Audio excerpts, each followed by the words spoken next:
Hi, നിങ്ങളിപ്പോൾ ഒരുപാട് പേര് പഠിച്ചല്ലേ NPD BPD ഒക്കെ. പക്ഷേ നമുക്ക് കുറച്ചൊരു വെറൈറ്റി പിടിക്കണ്ടേ? ഇപ്പം ഞാൻ എന്നെ പരിചയപ്പെടുത്താൻ പോവുകയാണ്. ഞാൻ ഹിസ്ട്രിയോണിക് പേഴ്സണാലിറ്റി പേഴ്സൻ്റാണ്. എന്താണത്? ഇതുവരെ കേട്ടിട്ടുണ്ടായിരുന്നില്ലല്ലോ. ഇതുവരെ ഞങ്ങൾ BPD ബോർഡർ ലൈനിലും നാർസിസിസത്തിലും ഒതുങ്ങി നിൽക്കുമായിരുന്നല്ലോ. ഇത് ഞങ്ങൾ കേട്ട് കഴിയുമ്പോൾ ഞങ്ങളുടെ കുറേ ചിന്തകൾ മാറാൻ പോവുകയാണ് എന്ന് നിങ്ങൾക്ക് ഇപ്പം മനസ്സിലാവും. കാരണം നിങ്ങൾ പലപ്പോഴും പറഞ്ഞ NPDക്കാരും BPDക്കാരൊക്കെ ഞങ്ങളാ. പക്ഷെ ഞങ്ങളെ നിങ്ങൾക്ക് അത്ര പരിചയമില്ലാത്തതുകൊണ്ട് അവരായിപ്പോയെന്നേ ഉള്ളൂ. ശരി, കേട്ടോ. ഞങ്ങൾക്ക് NPDയുടെ കുറച്ച് സ്വഭാവമുണ്ട്, BPDയുടെ കുറച്ച് സ്വഭാവമുണ്ട്, ഞങ്ങളുടെ മാത്രമായ കുറച്ച് സ്വഭാവങ്ങളുണ്ട്.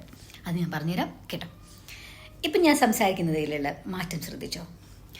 ഭയങ്കര എക്സ്പ്രസീവ് അല്ലേ? കുറച്ച് സെഡക്റ്റീവ് അല്ലേ? ഇത് തന്നെയാണ് ഞങ്ങളുടെ പ്രോ ആയിട്ടുള്ള ആറ്റിറ്റ്യൂഡും ക്യാരക്ടറിസ്റ്റിക്സും. ഞങ്ങൾ കുറച്ച് എക്സ്പ്രസീവാണ്, ഓവർ എക്സ്പ്രസീവാണ് ഇൻ എ സെഡക്റ്റീവ് വേ. അതായത് കുറച്ച് സെക്ഷലി സെഡക്ഷൻ ചെയ്യാനുള്ള ഒരു മെൻറ്റാലിറ്റി ഞങ്ങൾക്ക് എപ്പോഴും കൂടുതലാണ്. അത് ഞങ്ങളുടെ ഡ്രസ്സിങ്ങിൽ നിന്ന് നിങ്ങൾക്ക് മനസ്സിലാവും, ഞങ്ങളുടെ ടോക്കിങ്ങിൽ നിന്ന് നിങ്ങൾ മനസ്സിലാവും, നിങ്ങളുടെ ടച്ചിങ്ങിലൂടെയും നിങ്ങൾക്ക് മനസ്സിലാവും. നിങ്ങൾക്ക് അങ്ങനെ പല രീതിയിൽ ഞങ്ങളെ മനസ്സിലാക്കാൻ സാധിക്കും. അതിൻ്റെ കൂട്ടത്തിൽ NPDക്കാരുടെ മാനിപ്പുലേഷനും ഗോസ്റ്റിങ്ങും ഗ്യാസ് ലൈറ്റിങ്ങും ഞങ്ങൾക്കുണ്ട്.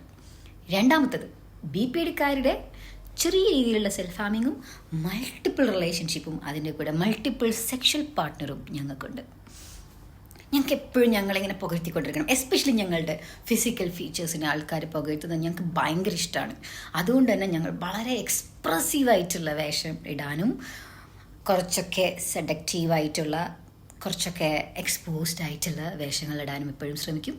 ഞങ്ങളോട് കുറച്ച് നേരം സംസാരിക്കുമ്പോൾ നിങ്ങൾക്ക് തോന്നും, ഇവർക്ക് ഒരുപാട് നോളജ് ഉണ്ടല്ലോ, ഓ മൈ ഗാഡ്, ഭയങ്കര നോളജബിൾ ആയിട്ടുള്ള ഒരാളാണല്ലോ ഞാൻ ചൂസ് ചെയ്തതെന്നൊക്കെ. 10 മിനിറ്റിലധികം നിങ്ങളൊന്ന് സംസാരിച്ച് നോക്കുക. ആ വിഷയത്തിനെക്കുറിച്ച് ഗാഢമായിട്ടൊന്ന് സംസാരിക്കാൻ ശ്രമിച്ചാൽ നിങ്ങൾക്ക് മനസ്സിലാവും ഞങ്ങൾക്കൊരു ഊഞ്ഞും അറിയില്ലെന്ന്. ഞങ്ങളൊക്കെ ഈ കുറച്ചൊന്ന് പുറമോടിയിടാനുള്ള സംസാരിക്കാൻ മാത്രമേ ഞങ്ങൾക്ക് അറിയുള്ളൂ. ഞങ്ങൾക്ക് ഒന്നിനെക്കുറിച്ചും ആധികാരികമായിട്ട് സംസാരിക്കാൻ അറിയത്തില്ല, ഒന്നിനെക്കുറിച്ചും ഡീപ്പർ നോളജ് ഇല്ല. ഞങ്ങൾക്ക് ആവശ്യം ഞങ്ങളെ എല്ലാവരും നോക്കണം, ഞങ്ങൾ സെൻറ്റർ ഓഫ് അറ്റൻഷനാണോ. ഞങ്ങൾ അതായിട്ടില്ലെങ്കിൽ ഞങ്ങൾ വളരെ മോശമായിട്ട് റിയാക്ട് ചെയ്യും. അത് കിട്ടാൻ വേണ്ടി ഏതറ്റം വരെയും ഞങ്ങൾ പോകും. ഇപ്പോൾ ഒരാൾ ഞങ്ങളെ റിജക്റ്റ് ചെയ്താൽ അയാൾ ഞങ്ങൾ ഫോക്കസ് ചെയ്യും. അയാളെ ഏതൊക്കെ രീതിയിൽ ചെയ്യാൻ പറ്റുമോ ആ രീതിയിലൊക്കെ അവരെ മാനിപ്പുലേറ്റ് ചെയ്യും. ഒന്നുകിൽ ഞങ്ങൾ അവരെ വെടക്കാക്കിയെങ്കിലും തനിക്കാക്കും. ഇത് ഞങ്ങളുടെ ഒരു സ്വഭാവമാണ്. അപ്പം ഇങ്ങനെയുള്ള ആരെങ്കിലുമൊക്കെ നിങ്ങളുടെ കൂട്ടത്തിലുണ്ടോ? അപ്പം നിങ്ങളിതുവരെ NPD ആണെന്ന് വിചാരിച്ചവരെ അല്ലെങ്കിൽ BPD ആണെന്ന് വിചാരിച്ചോ? പക്ഷേ ഇതൊന്നുമല്ല, ഹിസ്ട്രിയോണിക് പേഴ്സണാലിറ്റി ഡിസോർഡർ HPD. അതാണ് ഞങ്ങൾ.